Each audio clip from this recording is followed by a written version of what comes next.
Em 22 de junho de 1941, tinha início uma das maiores campanhas militares da história e também uma das mais importantes. A Operação Barbarossa, como ficou chamada, que consistiu na invasão nazista à União Soviética e a consequente derrocada do Terceiro Reich. Muito se conjectura hoje sobre esse evento. E se, perguntamos-nos, Hitler tivesse atacado o Reino Unido ao invés de seu aliado ao leste, o que teria ocorrido? Qual a necessidade, afinal, de se iniciar uma guerra de duas frentes, sabendo-se das desvantagens disso e repetindo o erro da Primeira Guerra Mundial? Afinal de contas, contra Churchill, primeiro-ministro britânico, o Führer possuía conflitos consideráveis, ao passo de que suas relações com Stalin, apesar de toda a briga política, iam melhores do que nunca. Conjecturar é um exercício difícil dentro da historiografia, mas hoje eu quero apresentar alguns fatos a você que podem esclarecer melhor essa questão. Se gostar, não deixe de curtir o vídeo e, se ainda não for inscrito, já se inscreva em nosso canal para receber mais conteúdos como esse. A ascensão do Terceiro Reich está diretamente relacionada com uma tentativa de unificar, sob uma ideia única, todas as grandes correntes de pensamento político alemão da época. De fato, o termo nacionalsocialismo, essa espécie de socialismo nacionalista, congregava tanto a ideia de rebelar-se contra o mundo burguês e decaído, quanto a proteção dos costumes, dos povos e da raça. A genialidade maléfica de Hitler está justamente nisso.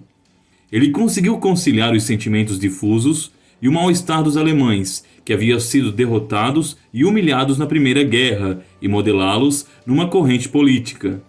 Assim, para os nazistas, a Alemanha era um país cercado e ameaçado por forças estrangeiras e hostis. De um lado, o conservadorismo burguês dos Estados Unidos e das demais democracias europeias, especialmente da França, a quem os nazistas consideravam a grande nação responsável pelo colapso econômico no pós-guerra. Basta percebermos o prazer sádico que Hitler teve ao assinar a rendição dos franceses no mesmo trem onde antes havia sido acordado o Tratado de Versalhes. Para o tirano, a burguesia democrática e moderna enfraqueceu o homem, tornando-o amputado de sua verdadeira natureza. Por outro lado, a Internacional Socialista, encabeçada sobretudo por Moscou e pelos partidos revolucionários que ameaçavam a Alemanha, também era odienta aos olhos do partido do Führer. Para ele, embora houvesse razão no ódio desses revolucionários pelo estilo de vida ocidental, eles eram contaminados com ideias nocivas como a rejeição dos povos e raças em prol de um amálgama proletariado internacional. Hitler cooptou pessoas de todo o espectro político, acolhendo assim essas revoltas num panorama mais claro. Aos conservadores, prometiam um resgate das tradições, muitas vezes pintando um cenário idílico e romântico. Aos revolucionários, dava-lhes a certeza de estar marchando contra a classe burguesa, as desigualdades sociais e as intervenções das potências estrangeiras. Para arrematar tudo com um toque macabro, deu vazão à figura já existente do judeu conspiratório como o grande responsável por tudo, o grande controlador do socialismo internacional e também do liberalismo. Sem o entendimento de tudo isso, dificilmente pode-se compreender verdadeiramente os passos políticos dados por esse homem na guerra. É correto afirmar que a Alemanha de Hitler enxergava-se cercada por todos os lados, excetuando-se aquelas nações fascistas, em especial a Itália, que ele pessoalmente respeitava fervorosamente. Atirando para todos os lados, para congregar os cidadãos de seu país, era natural que mais cedo ou mais tarde se iniciasse um confronto em dois frontes. Assim, os erros da Alemanha na Primeira Guerra já pareciam, desde o início da ascensão do monstro, fadados a se repetirem. No entanto, havia um país que Hitler admirava. Era o Reino Unido, que considerava que poderia ser um aliado importante nesse aspecto. Talvez grande parte dessa ideia tenha vindo de suas impressões durante a Primeira Guerra. Hitler guiava-se, afinal de contas, muito pela sua intuição, e ele deve ter conhecido inúmeros soldados britânicos. Ou talvez até pelo fato de que muitos políticos ingleses se posicionaram contra as pesadas penas impostas pela França depois da guerra. Seja como for, nos anos que antecederam o conflito, Hitler passou a contar com a possibilidade de proteger o Reino Unido em troca da neutralidade na expansão para o leste. Sabemos, no entanto, que não foi o que aconteceu. Na mesma medida em que Hitler avançava, cresciam as preocupações britânicas contra o Império Nazista, e a política inicialmente amigável em relação à Alemanha, que era praticada por Chamberlain em Halifax, foi posta contra a parede. A gota final foi em 3 de setembro de 1939, quando o Premier, pressionado por Churchill e pela maioria de ambos os partidos, declararia guerra ao Terceiro Reich após a invasão à Polônia. O que os países ocidentais não esperavam era que, nesse ínterim, a União Soviética e a Alemanha hitlerista haviam assinado um poderoso acordo de cooperação, o Pacto Ribbentrop-Molotov, que na prática assegurava a partição do leste europeu, principalmente da Polônia.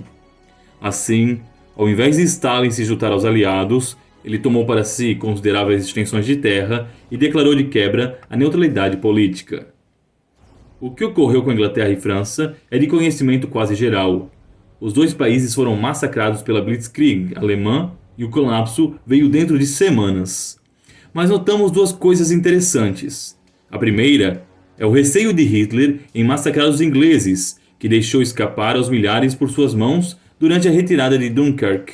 É como se, no fim das contas, ele ainda esperasse contar com o apoio de Londres contra os russos, apesar dos recentes acordos de paz. Alguns dirão que, na verdade, ele estava ansioso, com medo de um revés, e por isso não avançou mais. Mas não é propriamente verdade se tomarmos em conta todas as outras movimentações militares que ele fez durante o confronto.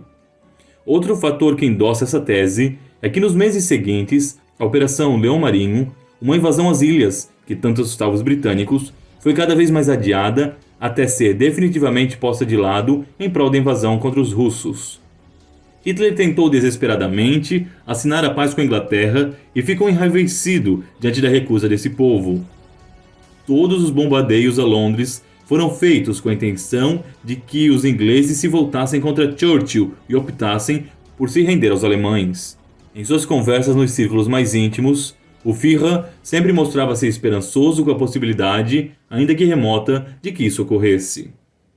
No entanto, a expansão para o leste era inevitável, um ponto-chave de sua política desde o início.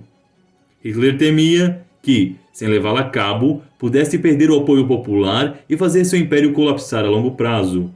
Era sob o controle soviético, afinal, que estavam os grandes poços de petróleo e os campos dourados de trigo ucraniano. Também existia a delicada questão da Finlândia.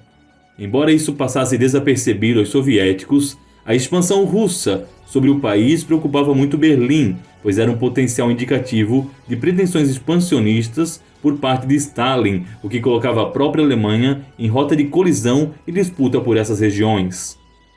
Para muitos nazistas, era quase certo que, numa eventual invasão ao Reino Unido, eles sofreriam um ataque na retaguarda pelos russos.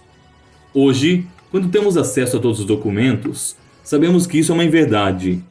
Interessante notarmos que, mesmo diante da mobilidade das tropas alemãs em direção ao leste, que indicava uma possível agressão militar, Stalin ordenou que seus soldados e agentes não dessem motivo para que Hitler atacasse. Tudo indica que ele acreditava num possível avanço alemão contra os ingleses através da Grécia ou algo semelhante, pois, quando foi dada a largada à Operação Barbarossa, o líder russo ficou tão chocado que teve crises nervosas.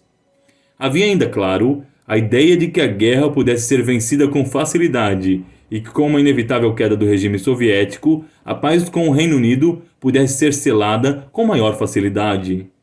Assim, numa combinação de predileções pelos ingleses, medo dos russos e a necessidade de assegurar comida e petróleo, foi que Hitler, colocando todos esses elementos numa balança, decidiu atacar o leste, considerando que o ressurgimento do Reino Unido e uma guerra de duas frontes fosse quase nula.